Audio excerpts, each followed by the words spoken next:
Bienvenue au journal sur la chaîne africaine de télévision. Si vous nous rejoignez, il est 20h. Voici les titres de votre journal.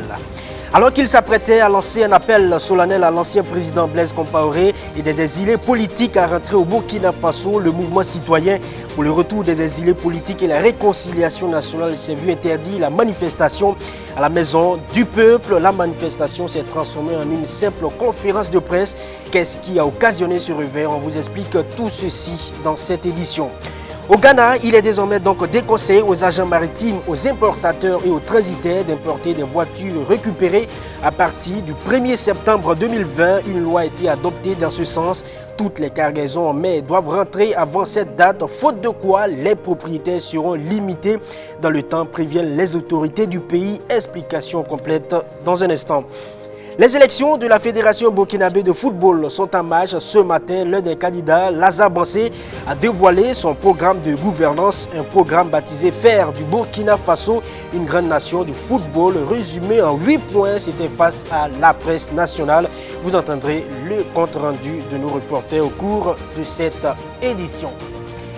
Bonsoir et bonsoir à tous. La question de la réconciliation nationale est encore au bout des lèvres des Burkinabés à quelques mois des échéances électorales dans le pays. Si les uns multiplient les actes d'échange sur le sujet, d'autres pensent plutôt à faire rentrer les fils qui sont loin des frontières du Burkina Faso. Et ce matin, c'est l'appel lancé par le mouvement citoyen pour le retour des exilés politiques et la réconciliation nationale, lui qui demande justement à Blaise Compaoré et les autres exilés de les rejoindre pour construire un Faso de paix. Mais la salle devant accueillir leur rencontre a été purement refusée d'accès. Pourquoi donc? Suivez cet élément. C'est ici, à la Maison du Peuple, que seraient attendus près de 10 000 jeunes qui viendraient de plusieurs villes et communes du Burkina Faso pour prendre part à cette rencontre initiée par le mouvement citoyen pour le retour des exilés politiques et la réconciliation nationale avec d'autres associations. Une rencontre dont l'objectif majeur était de donner de la voix pour le retour des exilés politiques, mais principalement pour le retour de Blaise Compaoré. Mais la Maison du Peuple a été refusée d'accès aux initiateurs qui finalement ont transformé la rencontre en juste une conférence de presse sur un autre site. Nous avons introduit des demandes au niveau donc, de l'autorité compétente, notamment au niveau donc, du maire de la ville de Ouagadougou. Nous avons eu l'autorisation de la commune de Ouagadougou. Nous avons pu payer les frais de la Maison du Peuple. Nous avons déposé une correspondance au niveau de la Direction générale de la police nationale. Et le dossier était dans le circuit, nous avons poursuivi le dossier. J'ai décidé, en commun accord avec la police, comme j'étais vraiment pris par le temps et que nous étions à moins de 24 heures de l'activité, de me permettre de payer l'argent ce matin quand ils vont venir couvrir l'activité. Ils avaient prévu de nous envoyer 26 hommes, donc c'est la facture de 26 hommes qui devait être réglée ce matin. Malheureusement pour moi, quand j'arrive, avant même que je n'arrive, je suis assailli de coups de fil, que la CRS a pris position devant la Maison du Peuple, qu'ils ont reçu une autorisation d'interdire la manifestation. Ainsi donc se présentent les faits. Surpris, il a demandé aux policiers présents un document attestant l'annulation de cette manifestation et la réponse est négative. Et pourtant, les initiateurs de cette rencontre avec preuve à l'appui nous montrent les différentes factures dont ils se sont acquittés. Une chose est sûre, ce n'est ni le maire de la commune de Ouagadougou qui interdit la manifestation foi du mouvement, mais alors qui a pu bien donner l'ordre de l'annulation. Je suis au regret de vous dire que la manifestation a été interdite sans une motivation ou une notification de la part donc, des autorités compétentes. Je ne trahis pas un secret puisque le policier m'a fait savoir que ce n'est pas le maire qui a interdit la manifestation. En tout cas, ce n'est pas le maire qui l'a appelé. Donc jusqu'à preuve du contraire, je ne sais même pas qui a donné l'autorisation aux policiers pour interdire la manifestation. Indigné, Lassina Ouedraogo et ses camarades se demandent, après cet acte, si véritablement la réconciliation prônée tant intéresse les gouvernants actuels du Burkina. Leur droit d'expression a été bafoué.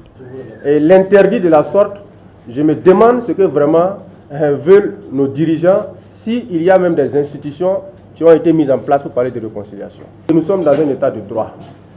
Et là, nos droits à l'expression a été bafoué par l'autorité qui était censée encadrer ce droit d'expression. Revenons-en aux faits. L'objectif de cette rencontre était plutôt clair. Une fois de plus, lancer juste un appel officiel pour le retour de Blaise Compaoré et des exilés. La réconciliation et le retour des exilés politiques est une nécessité et ancrée dans le cœur des populations burkinabées. Et nous nous sommes organisés, on voulait lancer un appel officiel qu'on avait appelé appel de Ouagadougou à son excellence Blaise Compaoré de regagner le Burkina Faso. Parce que nous nous disons qu'on ne peut pas construire le Burkina Faso à l'absence de tous les fils et filles donc, de ce pays-là. Et quand on parle de Blaise Compaoré, il n'est pas le seul exilé, mais il a fait 27 ans au pouvoir et nous pensons que c'est l'icône des exilés. Une fois que Blaise Compaoré décide de rentrer, c'est sûr que ça va ouvrir la porte à tous les autres exilés. Cette activité n'avait rien de politique selon les organisateurs. Aucun parti politique de l'opposition n'a été de près ni de loin mené à cette manifestation. Je défie quiconque pourrait venir avec une preuve qu'un acteur politique a été associé à l'initiative. Et ça, c'est un grand défi que je lance, parce qu'on a tout entendu. C'est une activité de X, c'est une activité de Y. Moi, en tant que coordonnateur de Action Concorde, je prends l'opinion nationale et internationale à témoin. C'est une activité purement apolitique. Nous ne sommes pas là pour critiquer le pouvoir du MPP, ni critiquer l'opposition. Non, nous avons fait un constat, nous voulons parler de paix et de cohésion. C'est la raison pour laquelle nous avons dit à tout le monde de venir en blanc. Venez en blanc pour montrer la pureté de l'information. Venez en blanc pour montrer aux gens que nous avons un symbole fort à lancer, qui est celui donc de la paix pour le Burkina Faso. Cette rencontre n'est également pas une campagne déguisée, car la loi CNT l'interdit d'ailleurs, précise Lassina Ouedraogo. Du reste, avec l'annulation de cette manifestation à la Maison du Peuple, ce sont des pertes financières que les initiateurs enregistrent avec l'allocation de la salle et bien d'autres effets. Mais délocalisés ailleurs, ils n'ont pas perdu l'enthousiasme qui les animait pour cet appel. Le mouvement dit avoir saisi un huissier pour suivre cette affaire afin de mieux l'élucider. Direction maintenant en Côte d'Ivoire où se trouve justement l'ancien président Blaise Compaoré pour parler cette fois des préparatifs des élections présidentielles. La commission électorale indépendante prolonge la période du contentieux des listes électorales jusqu'au mardi prochain. Et cette prolongation permet à toutes les parties de contester le contenu de ces listes cruciales pour la présidentielle d'octobre prochain. Avant cette décision, du grand bruit se faisait entendre sur la sortie de ces listes. La plateforme Ensemble pour la démocratie et la souveraineté accuse la commission électorale indépendante et la majorité de fraude organisée. Son président Jean-Gervais Djedé parle de plusieurs centaines de milliers de personnes ajoutées illégalement sur la liste électorale. Il s'agirait essentiellement d'étrangers et de personnes nées en 2019 selon lui. Jean-Gervais Djedé dénonce également la corruption d'agents de la CEI qui auraient reçu de l'argent pour ajouter des personnes sur le document.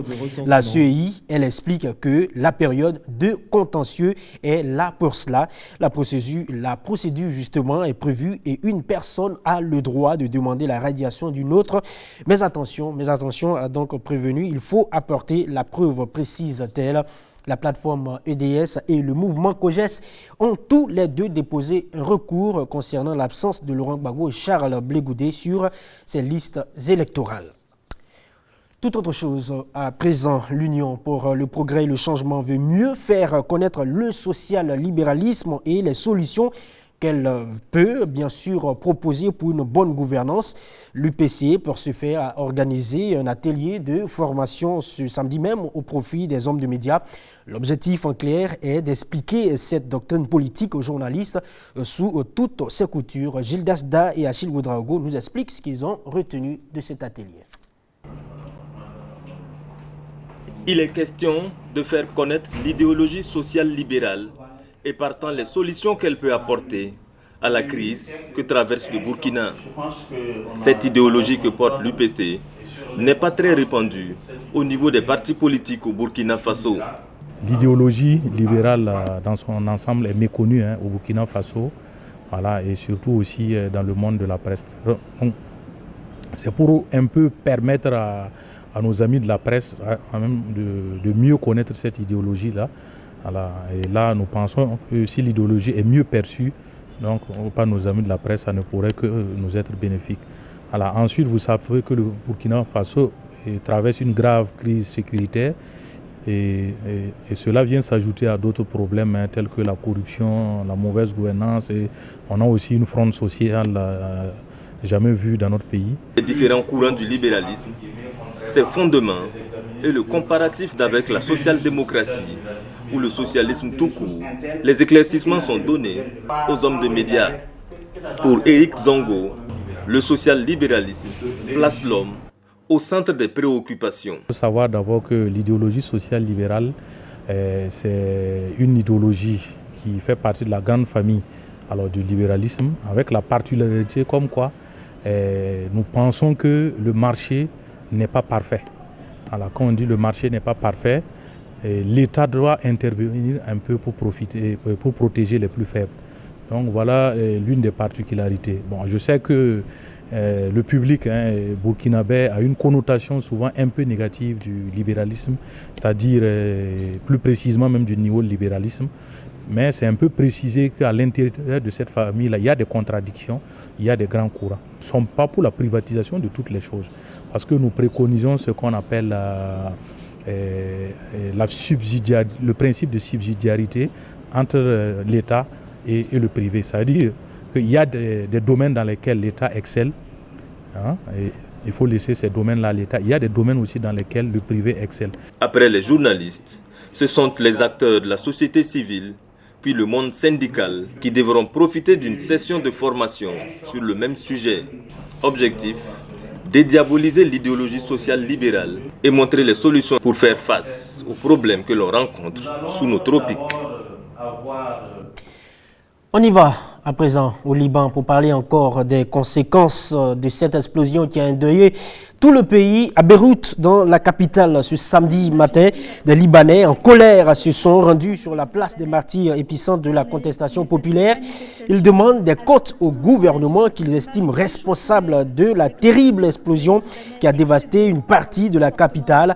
Le président Michel Aoun, de plus en plus décrié, a clairement indiqué qu'il s'opposait à une enquête internationale, tandis que des échauffourées rythment les manifestations. Le chef du parti chrétien qui assistait aux funérailles de son secrétaire général tué dans l'explosion a annoncé sa démission du Parlement accompagné de 2 autres représentants de son parti. Sachez aussi que plusieurs députés ont également manifesté leur colère contre le régime en place en renonçant à siéger au Parlement. Restons encore au Liban. De nombreuses servantes africaines dans le pays ont été licenciées après l'explosion qui a détruit plusieurs maisons.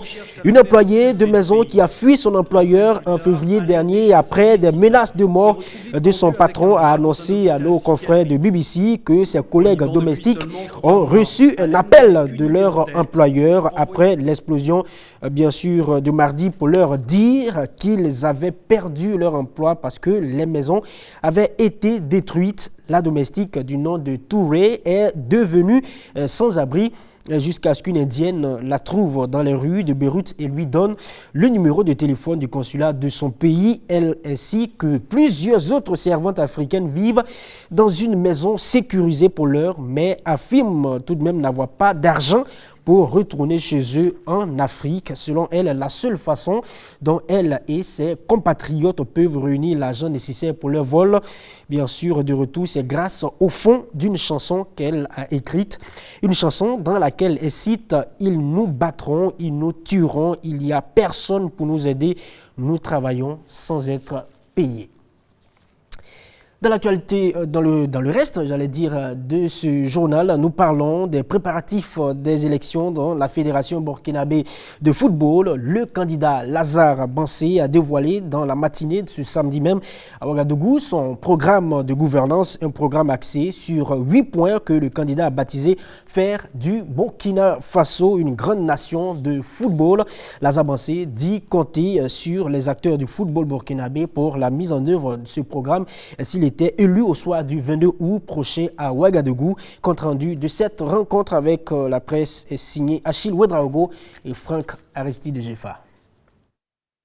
Placé sous le signe de la continuité, le programme du candidat Lazare Bansé est placé aussi sous le thème « S'inspirer des acquis pour renforcer les capacités des structures, des acteurs et des infrastructures afin de construire un football porteur de progrès, générateur de plus-value et ouvert au monde ».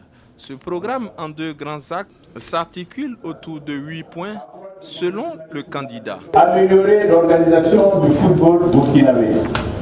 Le deuxième, c'est accroître l'offre en infrastructures et équipements. Le troisième, améliorer en quantité et en qualité les ressources humaines. Quatrièmement, pérenniser la préparation de la relève. 5e point, améliorer l'environnement du footballeur. 6e, promouvoir le football féminin. 7e, mobiliser et diversifier les sources de financement du football. Et le dernier et 8e point, pérenniser les partenariats et la coopération bilatérale et multilatérale. Et la mise en œuvre de ce programme passe par les hommes et femmes qui fondent leur existence en notre sport roi, a aussi indiqué le candidat. Chers amis sportifs, face aux défis que constitue la prochaine mandature du comité exécutif de la Fédération burkinabé de football, face aux grandes attentes du monde sportif, face aux nombreux enjeux qui se présentent à notre football, ma candidature se veut être une opportunité pour moi de mettre mon savoir-faire et mon savoir-faire faire au service du football burkinabé. Chers amoureux du ballon rond, chers sympathisants, je souhaiterais présenter de façon concise et précise la façon dont je compte mener la mission qui sera mienne si au soir du 22 août 2020, le corps électoral du football burkinabé me porte président du comité exécutif de la fédération. Afin d'accompagner les actions du monde footballistique pour un plus grand succès, je travaillerai à la prise en compte des préoccupations de tous les acteurs du football national. J'ai à ce sujet une très bonne connaissance des desiderata des acteurs de notre football pour avoir longtemps évolué dans ce milieu. Chers amis du ballon rond, j'ai toujours été un homme de dialogue, de consensus, d'ouverture, laissant une large place à l'expression de tout un chacun. À partir du moment où l'intérêt général est pris en compte, toute proposition se doit d'être écoutée, analysée et transformée en action. Je suis ouvert à travailler avec tous les acteurs du football pour le bien de tous, dans le respect de nos principes et valeurs communes.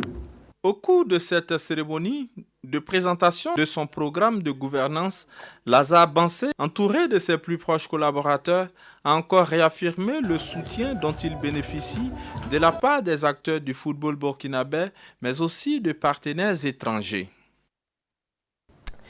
Au pays de Nana Akufo-Addo, la loi interdisant l'importation de véhicules récupérés entre en vigueur dès le 1er novembre 2020. Il est donc été conseillé, bien sûr, aux agents maritimes, aux importateurs et aux transitaires de bien conseiller à leur tour leurs clients sur l'importation de ces véhicules et les conséquences. Désormais, quiconque a l'intention d'importer doit se rappeler que si la cargaison arrive avant le 1er novembre, alors il est dans les délais. Si, bien sûr, c'est après, cela signifie qu'ils sont limités dans le temps, préviennent les autorités douanières. Elles qui insistent que cette loi ne va pas changer. Cette loi a été adoptée en mars dernier par le Parlement ghanéen. Même les agents de la douane en sont aussi prévenus. Il leur est demandé de s'abstenir d'importer au Ghana des voitures et des marchandises récupérées car ils seront tenus pour responsables s'ils, bien sûr, enfreignent la loi. L'amendement interdisait l'importation dans le pays de véhicules automobiles accidentés et récupérés comprenant des épaves détruites et physiquement endommagées par collision, incendie ou autre événement. Dernière actualité dans ce 20h au Burkina Faso, arbre, santé et résilience climatique, c'est le thème de la deuxième édition de la journée de l'arbre qui s'est tenue ce matin à Banfora dans l'ouest du pays. Les acteurs de cette édition entendent mettre en terre plus de 2000 plants. Dans cette région existe justement un arbre dans le village de Toumoun-Seni qui constitue un patrimoine. À la faveur de cette deuxième journée de l'arbre, Abdoulaye Ouattara est allé au pied du baobab sacré de Toumoun-Seni. Il nous fait découvrir ce patrimoine. À Toumoun-Seni, la vie s'organise autour de ce baobab, un patrimoine gardé depuis plus de 40 ans par Noubié Koné. 45 ans gardé ici, dans mon palais royal, mon baobab sacré. J'ai mon patrimoine culturel de mes ancêtres. Et j'ai bien gardé à mes enfants qui vont naître, ils vont savoir que nous aussi, nous avons notre patrimoine culturel. Noubié Koné est le 11e gardien du baobab sacré de Toumoun-Seni, fonction qu'il remplit avec fierté. Le baobab me dit, mon fils, tu seras mon gardien, tu vas mourir sans eux. Je suis comme ça. S'il a besoin de moi, minuit, il me fait rentrer ici. Donc, il me montre tout ce qui va bien. Après ma sortie, je fais ses sacrifices. 40 ans avec un arbre et je fais confiance. L'antenne du baobab, l'eau de bénédiction ou de purification et le fétiche aident les personnes dans le besoin. Une femme en grossesse, on la fait venir, on fait boire un peu, on frotte le ventre. Voilà le bébé. Toujours ça au vie. Ça sert pour purifier l'homme à cause des mauvais sorts, à cause des sorciers. Il y a des sorciers qui prenaient l'enfant, allaient le détourner. Mais attention ici. Attention. Un sorcier ne met pas son pied ici. Il y a les abeilles en haut. Il y a les guêpes en haut. Il y a les chauves-souris. Tout ici, ce sont des soldats seulement. Si tu vois deux abeilles qui viennent tourner sur ta tête, ils vont sortir. Parce qu'ils savent que tu es un sorcier. Si tu n'as pas fait attention, ils vont t'attaquer. Mais si tu sors, tu vas doucement, ils te laissent. C'est ici, sous ce tamarinier, que se font les sacrifices. Un rituel dans lequel les femmes ont un rôle à jouer. Pour les sacrifices, c'est moi qui donne l'eau. Ainsi, tout se passe bien. Il y a de grandes personnalités qui viennent. Quel que soit ce que nous faisons, le matin, nous venons nous mettre à genoux pour l'invoquer. Des fois, nous venons avec le céréal et nos vœux sont réalisés. La préservation de ce patrimoine est une préoccupation pour certains visiteurs. Nous les jeunes d'aujourd'hui, nous ne respectons pas la tradition. Nous la négligeons et c'est ce qui fait que nous perdons nos valeurs traditionnelles. Pour sauver notre patrimoine culturel, il nous faut du recul pour comprendre que ce sont des valeurs que nous ne devons pas perdre. Et savoir que les perdre, c'est perdre notre identité.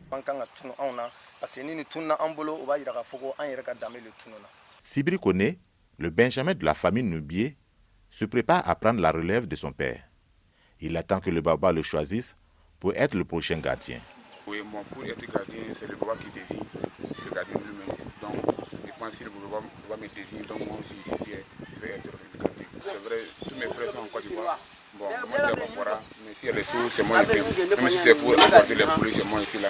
Donc je suis les choses, même si mon père n'est pas là, je vois, si les gens viennent, je rentre, je connais l'histoire quoi, je connais l'histoire un peu. Donc si mon père n'est pas là, moi même si pas après pas funérailles, il me dit de rester, si les gens viennent, je rentre, je les explique. En tout cas, l'explication, j'ai maintenu un peu. Donc l'histoire là, je vais apprendre encore à parler à mon père, il n'a qu'à me montrer tout. L'histoire, ce qu'il y a comme secret, il n'a qu'à me montrer. Au cas où lui aussi il n'est plus, donc moi aussi je peux être je peux avoir l'histoire là, moi-même et puis les enfants. Chaque année, les habitants du village de Toumoun-Seni se retrouvent pendant 2 jours pour célébrer le baobab sacré. Voilà, c'est aussi ça la culture africaine. Si vous êtes de passage, vous pouvez en tout cas faire un tour à Banfora pour découvrir justement ce baobab. Et voilà, c'est ici qu'on met un point final à ce journal. Merci à vous de l'avoir suivi. Demain, je serai avec vous pour d'autres actualités. Passez une excellente soirée.